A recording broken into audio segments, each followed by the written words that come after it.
What is up, everybody? It's your local dingleberry piece of white trash, so many with a wrench, and I am finally back with another video.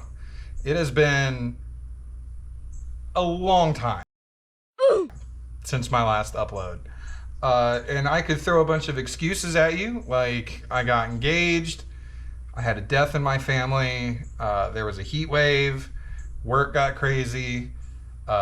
All of those are true, by the way. But instead, I'm just going to say that I got really burned out. I did, man. Pushing through this, getting the Chevelle running. Ignore that it's on jack stands, please, for my sake. It was just a lot. And then doing the videos and the editing and just this constant, never-ending cycle of get home from work, do stuff on the weekends, sweat outside for hours and hours working on cars. Like, I love it, but I needed a break. I got really burned out, wasn't enjoying it anymore, and just needed to reset, needed to take a break. I didn't intend for it to be 3, 4, 8, 5, however many months it's been since I uploaded to this channel, but here we are. We're back. I think I'm through it, and I think I've got a pretty sustainable schedule in mind for how I want to handle my projects and my video production. So that's cool. So this is just going to be a real quick channel update about where I'm at. And I kind of wanted to talk about burnout a little bit while I had y'all with me real quick. It happens to everybody with pretty much anything, right? Work, hobbies, even family members, certain family members. You can get very burnt out dealing with a lot of that stuff. And a lot of people on the internet have got videos about strategies to push through the burnout or how to combat it and fight it. And those are all nice. But in my honest opinion, when you start to feel yourself getting to that point, just embrace it. Hey, I'm burnt. I'm stressed. I'm not enjoying whatever this thing is. Put it down for a bit. Take your break. Maybe don't let it be 3 or 4 months long, like I did. But take the break. Try something new. Move to a different hobby. I've got a big cycle of hobbies that I'm into that I rotate between. Cars being one of the biggest ones, one of the ones I spend the most time with, but even I need a break from, right? I even need a break from these old rusty pieces of shit.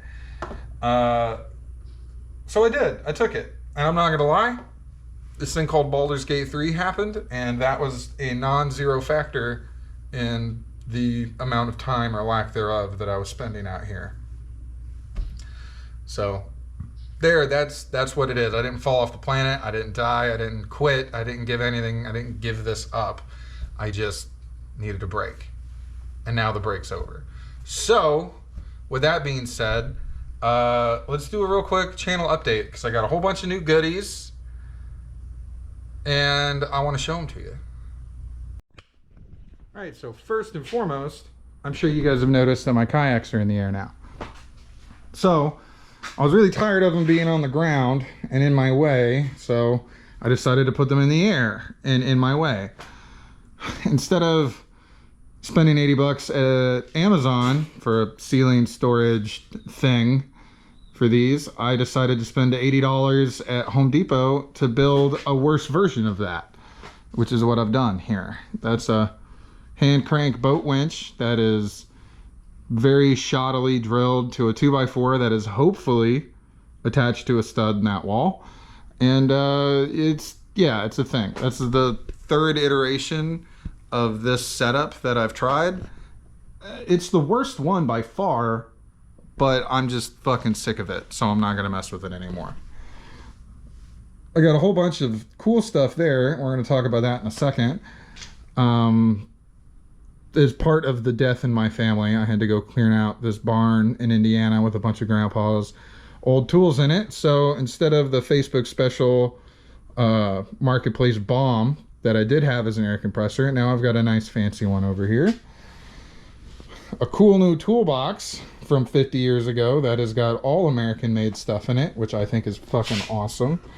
Do you guys know that John Deere made wrenches? I didn't. And I've got like a whole set of them now, which is really cool.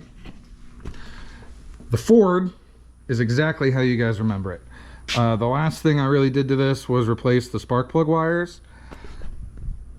I made a video on that, and that's pretty much the last time I touched the car until last weekend when I started replacing the brakes. The brakes on this car don't work, like didn't work at all. So I decided, instead of spending like brain cell and thought power at the problem and trying to really critically think about what the issue could be and just diagnosing that, I fired the part cannon at it. So brand new drums, hardware, shoes, wheel cylinders, the whole nine on the back. Really wasn't that bad. You guys have seen me do drum brakes before, so like you know what that is. The fronts have been a little bit harder because Ford sucks, basically, is the long and short of that. So I'm trying to figure out how to do that right now, but I'm going to completely replace the fronts. I've even got a new master cylinder. The only thing that's going to be left over from the old brakes is going to be the hard lines, because I'm even going to replace the soft lines at some point. So brand new brakes all across the board. No, it doesn't really run well. It does. Well, there'll be a video about it, you guys will see. The car's in a weird place. The Chevelle had an issue not that long ago. Turns out I forgot to use Loctite a couple years ago when I put this Willwood front disc conversion kit on here, and I lost a bolt, and then the caliper lost the fight with the steel wheel, so it did some self-clearancing.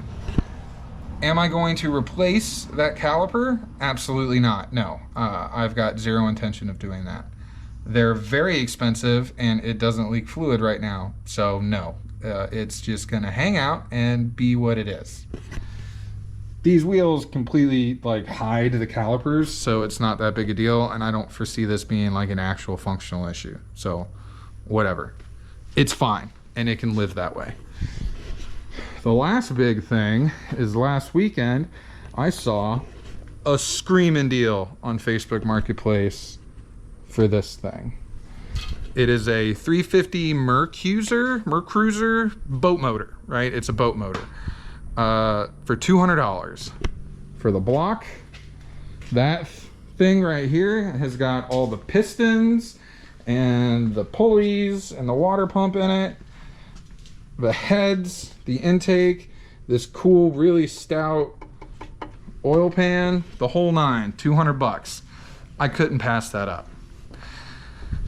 The block looks like it's in super good shape.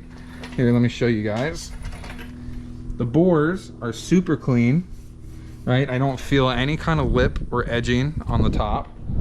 And it's even got a cam gear setup, not even chain. I might change it back to like a double roller. I don't know if I can reuse those spider worm gear things, that setup. I don't know if I can reuse it. I'm gonna try because it's cool, but yeah, that's pretty sick. I'm excited for it to sit in the corner of the garage for a year until I finally get around to doing anything with it. Fun fact, I bought this and then went and got the engine stand and a hoist for it, and that cost me damn near twice as much as the entire engine did, which is fun, I guess. That's pretty cool. I think we call that winning. So that will be a project after that's done, and I think I'm gonna put it in the C10. Do my first official engine swap. The SM465 transmission in my truck will bolt right up. Apparently I won't even need a different bell housing. I can reuse the motor mounts from the 292 on a small block. It's just gonna have the block a bit farther back in the engine bay, apparently, if you listen to the forum wizards. So we're gonna give that a go. Before we do that, this needs to be perfect. Absolutely daily driving, perfect, no issues. Because that is my current daily driver, and I can't afford to have it with the engine out and the guts everywhere and then this not be reliable, especially with winter coming. It gets so fucking hot down here in the summer in North Florida. It also gets surprisingly cold in the winter, and this is not going to be a valid form of transportation for a whole lot longer. So that's kind of the plan. That is kind of exactly where I'm at. Probably going to finish a lot of stuff on this girl off camera. I still need to get the exhaust hooked up. That might be a video. I keep telling myself that I definitely don't want to go buy a welder from Harbor Freight and figure out how to weld that exhaust system together, and then the other part of my brain is just screaming to just fucking do it already. So I don't know, we'll see. Yeah, but this is all just small piddly stuff. It's not a big deal, right? This again is just the behemoth, the monster in the corner that I've just been dreading getting started on and doing stuff with. The interior is just so fucking gnarly, man. It is awful. The engine's in a place, the driveline's in a place where it should be drivable, like in the next couple of videos. My father-in-law, the wizard, has been helping with all the things that have been wrong with this engine off camera because I can't do anything with it, so I'm not going to film it. Like the whole geometry on the front of the engine with all these wonky, overcomplicated Ford bracketry nonsense shit. It would have taken me 3 times as long to get it all sorted as it has him. So I'm eternally grateful that he's been able to do that. So as soon as we get the brakes figured out, we should be able to take it for a spin and do some burnouts. And then it's time to figure out what I'm going to do with the interior. I still don't know. But yeah, that's it. That's where I'm at. Really not a lot's changed. I've just, if anything, put more on my plate and managed to squeeze more fun stuff into the back of the garage. So that's it. Thank you guys so much for watching. I really appreciate it. Any of you guys who were watching me months ago and have come back and seen this channel update, sorry I left you hanging.